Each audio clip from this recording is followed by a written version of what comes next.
প্রিয় দর্শক শ্রোতা, আমি বিমল কুণ্ডু।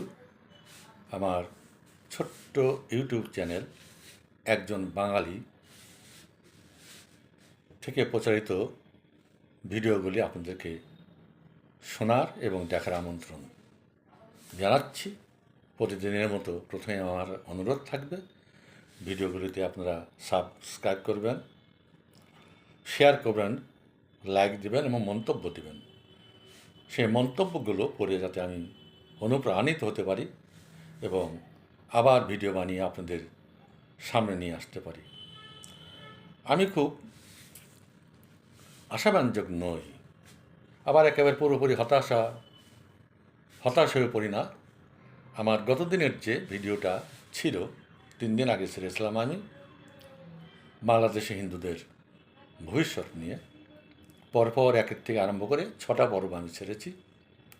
তো 6 নম্বর পর্বে খুব বেশি ভিউয়ার্স এসেছেন বলে আমার মনে হয় না। দেখেননি কেউ, কোনো মন্তব্য সেখানে নেই। এটা হতাশাজনক। এভাবে চলতে পারে না। আমাদের এই বৃহত্তর হিন্দু সমাজ, বিশেষ করে আমাদের বাংলাদেশের যে 1 কোটি 1.5 কোটি হিন্দু সহ সংখ্যালঘু রয়েছেন, যা বলছি সেগুলো সম্পর্কে আপনাদের ভবিষ্যতের জন্য, ভালোর জন্য, পছন্দ না হলে সেগুলি গ্রহণ করবেন না। যদি পছন্দ হয়, যদি কারো মনে একটু নাড়া দেয়, যদি কারো মন বলে যে উনি যেটা বলছেন আমাদের ভালোর জন্য বলছেন, আসুন না আমরা সবাই মিলে যে পথগুলো নিয়ে নির্দেশ করছেন সে পথগুলো নিয়ে একটু চিন্তাভাবনা করি। তো তেমন কোনো সিমটম পাচ্ছি না। বরং অনেকেই টেলিফোনে আমাকে বলেন যে আমরা মোটামুটি ভালোই আছি এখন, ভালো আছি এখন। নতুন একটা সরকার এসেছে, গণতান্ত্রিক সরকার, একটা পট পরিবর্তন হয়েছে। কিন্তু আপনারা কি ভুলে গেছেন যে অবৈধ সুদখোর ইউনূস সরকারের সে 18 মাসের শাসন, যে নির্যাতন, যে অত্যাচার, যে লুটতরাজ হয়েছে, আমাদের মা বোনদের উপর যে পাশবিক নির্যাতন হয়েছে, মিছিল মিটিং করার জন্যে, অধিকারের কথা বলার জন্যে আমাদের সেই সময়ের নেতা চিন্ময় প্রভুকে আজ পর্যন্ত কারাবন্দি করে রাখা হয়েছে। এই কথাগুলো কি ভাবেন একবারও? আমরা ভালো আছি এখন, মোটামুটি ব্যবসা বাণিজ্য করা যাচ্ছে, চাকরি বাকরি করছি, ঘর থেকে বেরোনো যায়। আরে বাবা, আমি জিজ্ঞেস করেছি অনেককে যে আপনি ভালো আছেন বলছেন, যান না একটু বাজারের পাশে রাস্তায় দাঁড়িয়ে, বড় রাস্তার পাশে দাঁড়িয়ে বা রাস্তায় দাঁড়িয়ে বলুন জয় বাংলা, এটা কি বলতে পারবেন? স্লোগানটা দিতে পারবেন? না দাদা, তা তো পারা যাবে না, সেই পরিবেশ তো এখনও দেখছি না। আওয়ামী লীগের কোনো নেতা ঘর থেকে বেরোয় না, সব পালিয়ে চলে গেছে। এবং কেউ যদি আওয়ামী লীগের পরিচয় পায়, ছাত্রলীগের পরিচয় পায়, সঙ্গে সঙ্গে তাদেরকে পিটানো আরম্ভ হয় এবং জেলখানায় ঢুকিয়ে দেওয়া হয়। তাহলে আপনারা কী করে বলেন যে আপনারা ভালো আছেন? আপনারা আমাদের কথাগুলো শোনেন, কি বলতে চেয়েছি আমি। গত ভিডিওতে আমি বলেছি যে বাংলাদেশে যে সমস্ত সংখ্যালঘু সম্প্রদায় আছেন, হিন্দু, বৌদ্ধ, খ্রিস্টান, আদিবাসী, এবং আরেকটা কথা করতে হবে এই সংখ্যালঘুদের কথা চিন্তা করতে গিয়ে, যে মুসলমানদের মধ্যেও কিন্তু অনেক সংখ্যালঘু সম্প্রদায় রয়েছেন, মুক্তমানা, অনেক মুক্তমানা মুসলিম ভাই বোন রয়েছেন, যারা আজকে বাকশক্তি রহিত, কথা বলতে পারছেন না। বহু বুদ্ধিজীবী রয়েছেন যারা সমাজকে ভালো করার জন্য, দেশকে ভালো করার জন্য, জাতিকে সঠিক পথে চালানোর জন্য তারা কথা বলতে চান, কথা বলতে পারেন না। 2-1 ইউটিউবার কথা বলতে গিয়েছিলেন, যেমন মঞ্জুর হক পান্না, তাকে সঙ্গে সঙ্গে অ্যারেস্ট করে জেল খাটিয়ে দেওয়া হলো। অনেক সাংবাদিককে এখন পর্যন্ত জেলে আবদ্ধ করে রাখা হয়েছে। আপনারা এই কথাগুলো চিন্তা করুন। আর আমি যে কথাগুলো আপনাদের বলেছিলাম, আমাদের এই সংখ্যালঘু সম্প্রদায়, ইনক্লুডিং যাদের কথা এইমাত্র বললাম, যে মুসলমানদের মধ্যেও কিন্তু অনেক সংখ্যালঘু আছেন যারা ধর্মনিরপেক্ষ, যারা বুদ্ধিজীবী, যারা মুক্তমনা, তারাও কিন্তু আমাদের এই যে প্রস্তাবনাটা আমি দিয়েছি তার মধ্যে তাদেরকেও সংযুক্ত করতে হবে। এবং সবাই মিলে একটা রাজনৈতিক দল গঠন করে একটা প্ল্যাটফর্ম তৈরি করে, একটা মাত্র প্ল্যাটফর্ম, এই যে বহু মঞ্চ এখন বাংলাদেশে হিন্দু বৌদ্ধ খ্রিস্টান ঐক্য পরিষদ, বিশ্ব হিন্দু পরিষদ, হিন্দু জাগরণী মঞ্চ, অনেক আমি দেখতে পাচ্ছি অনেকেই ইউটিউব করেন, ভিডিওতে কথা বলেন, ফেসবুকে কথা বলেন। এত দল দরকার নেই, হিন্দুদের একটা দল থাকবে, তার এই একটা ছাতার তলায় সমস্ত সম্প্রদায়কে অন্তর্ভুক্ত করে নিয়ে একটা রাজনৈতিক দল গঠন করতে হবে। সেই রাজনৈতিক দলের একটা নাম দেবেন যাতে সর্বজনের কাছে গ্রহণযোগ্য হয়। আর আমি মন্দিরে মন্দিরে গিয়ে, আখড়াগুলোতে গিয়ে এ সম্পর্কে আলাপ আলোচনার কথা বলেছিলাম। দেখুন ভিডিওগুলোতে বলা আছে, আপনি এগুলো ভালো করে দেখে এই সম্পর্কে একটা নোট তৈরি করেন, একটা এজেন্ডা তৈরি করেন। আপনাদের জামাতে ইসলামের পিছনে, আওয়ামী লীগের পিছনে, বিএনপির পিছনে, জাতীয় পার্টির পিছনে ঘোরার দরকার নাই। আমি যে সাজেশন দিয়েছি সেই অনুসারে যদি আপনারা কাজ করেন, একসাথে তলে আসতে পারেন, একটা রাজনৈতিক দল গঠন করেন, তাহলে ওই সমস্ত রাজনৈতিক পার্টি আপনাদের কাছে আসবে। আমি হিসাব করে দেখেছি যে বাংলাদেশে এইভাবে যদি আমাদের সংখ্যালঘু সম্প্রদায় একটা রাজনৈতিক দল গঠন করে নির্বাচন করে, অন্তত 15 থেকে 20টা আসন তারা পাবে। 15 থেকে 20টা যদি আসন পায়, সরকার গঠন করার জন্য যারা সরকার গঠন করবে তারা বিএনপি হোক, আওয়ামী লীগ হোক, জামাতে ইসলাম হোক, এই যে 20 জন বা 15 জন সংসদ সদস্য থাকবে সংখ্যালঘুদের মধ্য থেকে, তাদের কিন্তু ওদের কাছে জোড়াতে হবে সরকার গঠনের জন্য। আপনারাই হবে তখন সরকার গঠনের একটা প্রধান ভূমিকা নিয়ে আবির্ভূত হবেন। এই কথাগুলো ভাববেন। তো এটা গত দিনের ভিডিও আমার, এটা ভালো করে আপনারা একটু শুনবেন, দেখবেন। আজকে যে কথাগুলি বলতে চাই সেটা হচ্ছে যে আপনারা ভাববেন না যে সরকার পরিবর্তনের সঙ্গে সঙ্গে সব কিছু ঠিক হয়ে গেছে। এই জুলাই আন্দোলন যারা করেছিল তারাই কিন্তু এখন সরকারের মধ্যে রয়েছে। এই জুলাই যোদ্ধারা 18 মাসের ইউনূসের রাজত্বের সময় মব তৈরি করে বহু নির্যাতন করেছে। আপনাদের মনে রাখতে হবে, বিএনপি ক্ষমতায় আছে এখন মেজরিটি নিয়ে।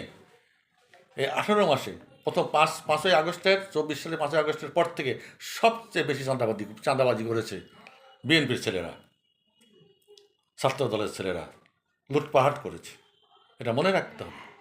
বঙ্গবন্ধুর বাড়ি ভাঙার সময়, গণভবন লুটের সময় এদের কারো কিন্তু দেখা গিয়েছে যে তারা সামনে থেকে নেতৃত্ব দিচ্ছে। কাজেই হঠাৎ করে যেন আপনারা মনে করবেন না যে আপনারা খুব স্বাধীনতা পেয়ে গেছেন, আপনারা সমস্ত বিপদমুক্ত হয়ে গেছেন, আপনারা নিরাপদ হয়ে গেছেন। না বন্ধুগণ, ভাবতে হবে আজ বিশ্বব্যাপী বিশাল একটা বিশ্বযুদ্ধের দিকে দেশ এগিয়ে যাচ্ছে। সমস্ত পৃথিবী এগিয়ে যাচ্ছে বিশ্বযুদ্ধের দিকে। ইরান, ইসরায়েল এবং আমেরিকা যে যুদ্ধ হচ্ছে, প্রতিদিন খবর বিভিন্ন মাধ্যমে আপনারা জানতে পারছেন। চিন্তা করবেন যে কোন দিকে যাচ্ছে এই যুদ্ধের পর পৃথিবীর যে পট পরিবর্তন হবে, রাজনীতির যে পট পরিবর্তন হবে, যে ভূ রাজনীতিটা আরম্ভ হবে বা এখন যেটা চলছে, সেটা কিন্তু সম্পূর্ণরূপে হবে অন্যরকম। তার জন্য আপনারা প্রস্তুতি নেন। দেশে কিন্তু সবার সামনে, সমস্ত বিশ্বের সামনে বিশাল একটা অভাব আসছে আমাদের তৃতীয়, বিশেষ করে বাংলাদেশের উপরে। ভারত ধর্মনিরপেক্ষ দেশ, তারা কিন্তু যুদ্ধের মধ্যে এখন পর্যন্ত জড়ায় নাই, বরং ভিতরে ভিতরে তারা রয়েছে ইরানের পক্ষে। ইতিমধ্যে ভারত খবর মারফত, সূত্র মারফত জানতে পারছি, ইরানের যুদ্ধে আহত লোকদের হাসপাতালে চিকিৎসার জন্য বহু মেডিকেল সামগ্রী তারা ইরানে পাঠিয়েছে। কাশ্মীরের লোকেরা অনেক লক্ষ লক্ষ কোটি কোটি টাকা চাঁদা তুলেছে ইরানের লোকদের সহযোগিতা করার জন্যে। ইরানের ভারতীয় রাষ্ট্রদূত আহ্বান করেছিলেন সহযোগিতা করার জন্যে। আপনারা বিশ্বাস করবেন কিনা জানি না যে কাশ্মীরের মেয়েরা গায়ের গয়না, স্বর্ণ অলঙ্কার পর্যন্ত খুলে দিয়েছে ইরানি ভাই বোনদের জন্য, ইরানদের সহযোগিতা করার জন্য। এবং সেই টাকা পয়সা, অলঙ্কার, এমনকি ঘটিবাটি পর্যন্ত তার হস্তান্তর করেছে ভারত সরকারের কাছে। ভারত সরকার সেটা ইরানের ভারতে অবস্থিত রাষ্ট্রদূতের কাছে হস্তান্তর করেছেন এবং ইরান সরকার ভারতকে ধন্যবাদ জানিয়েছেন।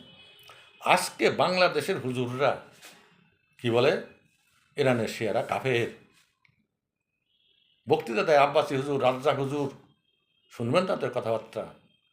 আজ পর্যন্ত বাংলাদেশ সরকারের পক্ষ থেকে কিন্তু ইরানের সমর্থনে কোনো কথা শোনা যায় নাই। আজকে ভারতবাসীরা যেটা করলো, প্রকাশ্যে এনাকে সহযোগিতা করে, তারা গায়ের গয়না পর্যন্ত খুলে দিল, কাশ্মীরি মেয়েরা কিছু করেছে বাংলাদেশের মুসলমান ভাইয়েরা ইরানের জন্য? এই কথাগুলো আপনারা ভালো করে চিন্তা করবেন, যে দেশটা কোথায় আছে। এখনও কিন্তু জুলাই যোদ্ধা জামাত ইসলামের হাতে রয়েছে, যারা ইরানিদের পছন্দ করে না, জামাতিরা। আজকে মুসলিম দেশগুলো এফেক্টেড, সৌদি আরব, সংযুক্ত আরব আমিরাত, জর্ডান, কুয়েত, কাতার ধ্বংস হয়ে যাচ্ছে ইরানের হাতে, ইরানের মিসাইলে। কোনো কথা নেই আমার বাংলাদেশের মুসলমান ভাইদের উপর।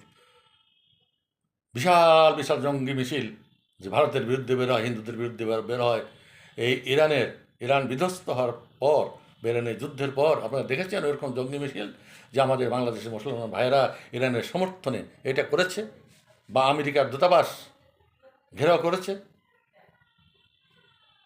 কিছু করে। এমনকি তারা ইসরায়েলকে নিন্দা করারও সাহস পায় না, কারণ আমেরিকা রয়েছে। আর চীনের পিছনে দৌড়ায়। চীন তো ভাই নাস্তিক দেশ।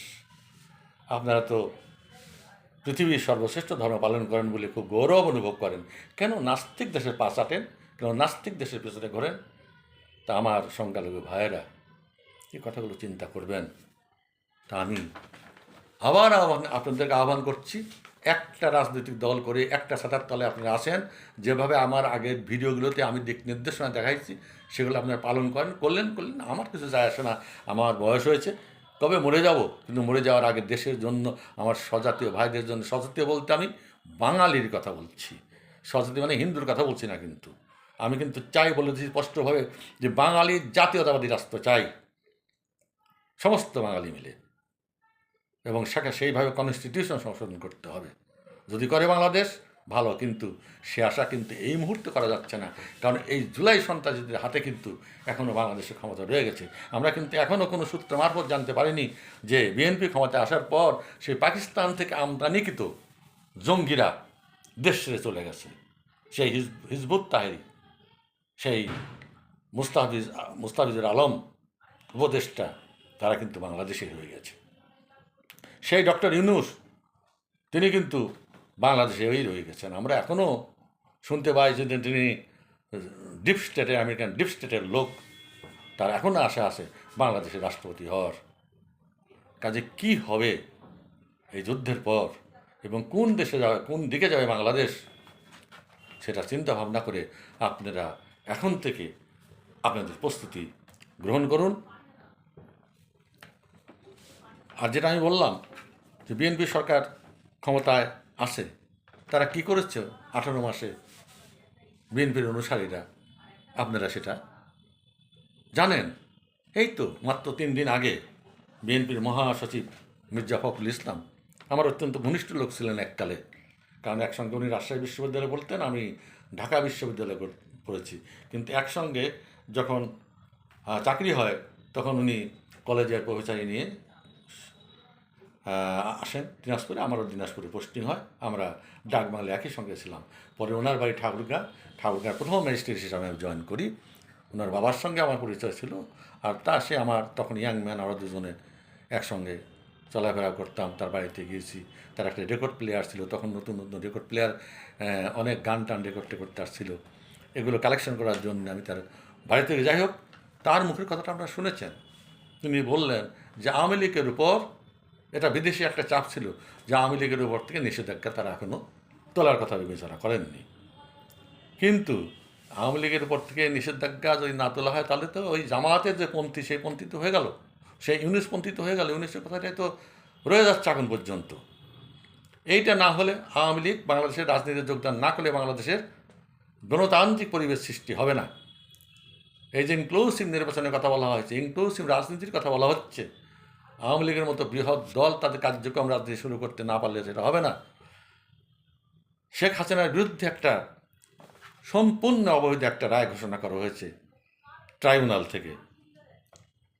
এটার বিষয়ে বিদেশি চাপ রয়েছে, বিশেষ করে ভারত থেকে বলা হয়েছে যে এই রায়টা রিভিউ করে এটাকে সরকার একটা নোট দিয়ে রাষ্ট্রপতিকে ধরলেই এটা কিন্তু বাতিল হয়ে যায়। এ বিষয়ে এখনও কিন্তু কোনো ব্যবস্থা গ্রহণ করা হয় নাই, এবং কি করবেন বিএনপি সরকার তা আমরা কিন্তু বুঝতে পারছি না।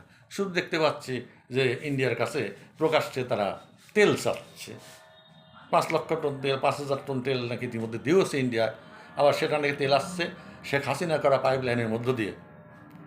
কই হুজুররা এখন না বলে না তো যে ওই পাইপ লাইন হারাম, ওর মধ্য দিয়ে আমরা তেল আনবো না। জামাত ইসলাম তো বলে না ওটা যে শেখ হাসিনা করা পাইপ লাইন। ইন্ডিয়ার সঙ্গে চুক্তি করে শেখ হাসিনা এই পাইপ লাইনটা করেছিল গ্যাস আসার জন্য, তেল আসার জন্য। তো যাই হোক, বাংলাদেশের ধর্মনিরপেক্ষ চরিত্রটা শেষ করার জন্যেই জামাত ইসলাম, এই এনসিপি, দুষ্কৃতিকারী দুর্বৃত্তরা, আমি দুর্বৃত্তই বলি এদেরকে, দুর্বৃত্তরা, কারণ এদের সঙ্গে বিদেশি চক্রান্ত এবং বিদেশি ওই পাকিস্তানের যে জঙ্গি বাহিনী এদের সঙ্গে রয়েছে, তাদের সহযোগিতা নিয়ে ওই যে সমস্ত বিদেশি রাইফেল টাইফেল দিয়ে মানুষকে গুলি করে মেরেছে, সবই এই পাকিস্তানের আইএসআইয়ের সহযোগিতায়। তো এদের নিষিদ্ধ করতে হবে বাংলাদেশে,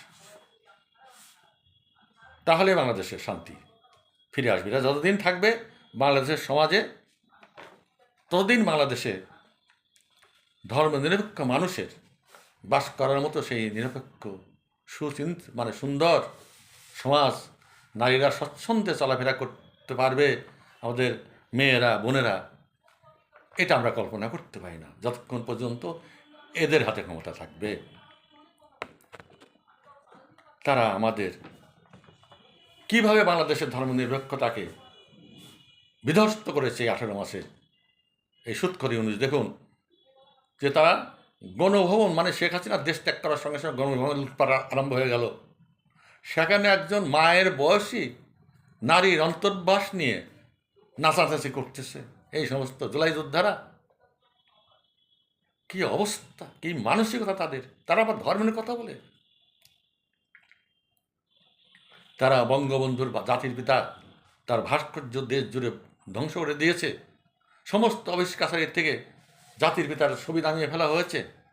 জাতির পিতার যেখান থেকে স্বাধীনতার ঘোষণা হয়েছিল, যেখান থেকে বাংলাদেশের 71-এর সংগ্রাম শুরু হয়েছিল, স্বাধীনতা যুদ্ধ শুরু হয়েছিল, সেই ঐতিহাসিক বঙ্গবন্ধুর বাড়ি বিধ্বস্ত করে নিশ্চিহ্ন করে দেওয়া হয়েছে, যে এটা ভেঙে ফেলতে পারলেই বাংলাদেশের ধর্মনিরপেক্ষ চরিত্র শেষ।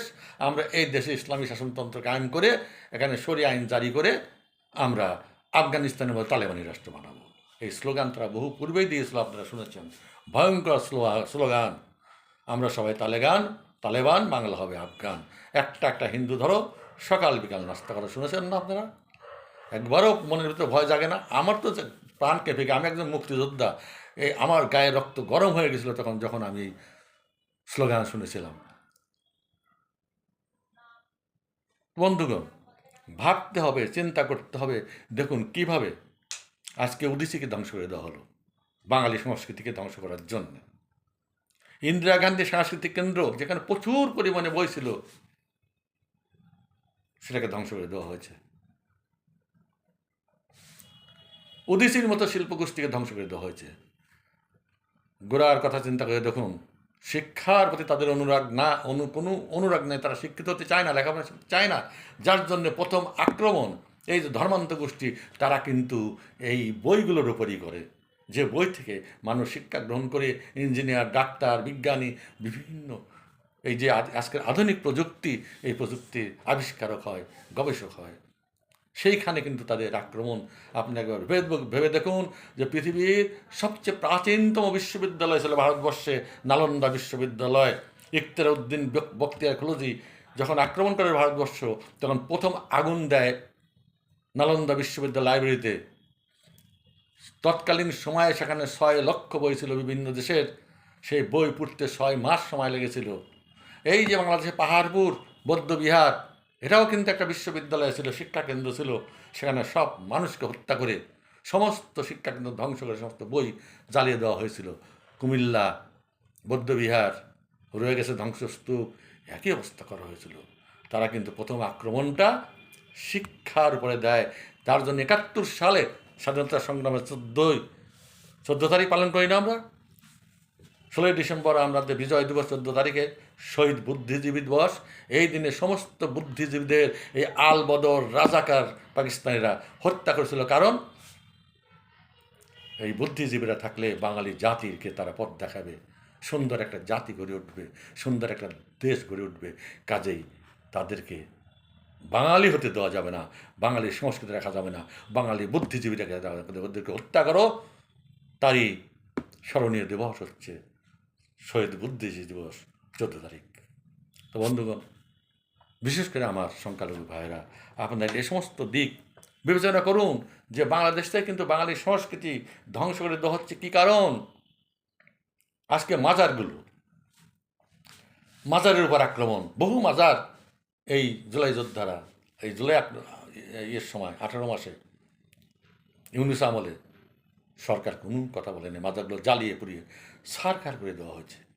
বাউলদেরকে তারা ধরে জেলে ঢুকিয়েছে, কারণ বাউলরা মুক্ত চিন্তার অধিকারী, তারা যে প্রচলিত ধর্মে বিশ্বাস করে না, তারা যে মানব ধর্মের কথা বলে, তারা যে মানব ধর্মের আদর্শের কথা, দর্শনের কথা বলে। কাজেই এই সমস্ত ধর্মান্ধদের সমস্ত রাগ হচ্ছে বাউল সাধকদের উপর, তাই তারা বাউল গান এখন হতে দিচ্ছে না, বন্ধ করে দিচ্ছে।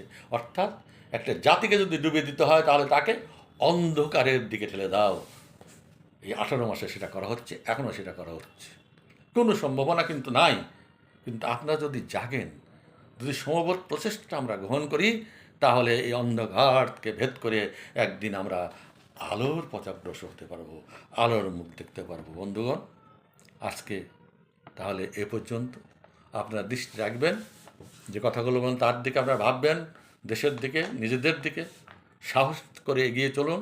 আর আজকে সারা বিশ্বে যে যুদ্ধ চলছে ইরানকে কেন্দ্র করে, সেদিকেও আপনারা লক্ষ্য রাখবেন, কারণ এই যুদ্ধের যে ভয়ঙ্কর পরিণতি হবে, তাতে ভূ রাজনীতি কিন্তু পরিবর্তন হবে, এবং এই মানব সভ্যতা কোথায় গিয়ে দাঁড়াবে আমরা কেউ বলতে পারছি না। সে বিষয়ে আপনারা সাবধান হবেন, সাবধানে থাকবেন। সবাইকে ধন্যবাদ। আবার দেখা হবে। আপনারা এই ভিডিওটি বেশি বেশি মানুষের কাছে একটু শেয়ার করে দেবেন। সবাই দয়া করে একটু দেখবেন, এর মধ্য থেকে যেটুকু আমি দিতে পেরেছি তার সঙ্গে আপনাদের যে বুদ্ধিশুদ্ধি আছে সেটা যোগ করবেন, তাকে অ্যাড করে আমরা একটা পূর্ণ রূপ দেই। আসুন না, সবাই মিলে অগ্রসর হই, দেখি আমরা জাতির, বাঙালির যে সংস্কৃতি সেটাকে রক্ষা করতে পারি কি পারি না। সবাইকে ধন্যবাদ। ভালো থাকবেন, সাবধানে থাকবেন। জয় বাংলা।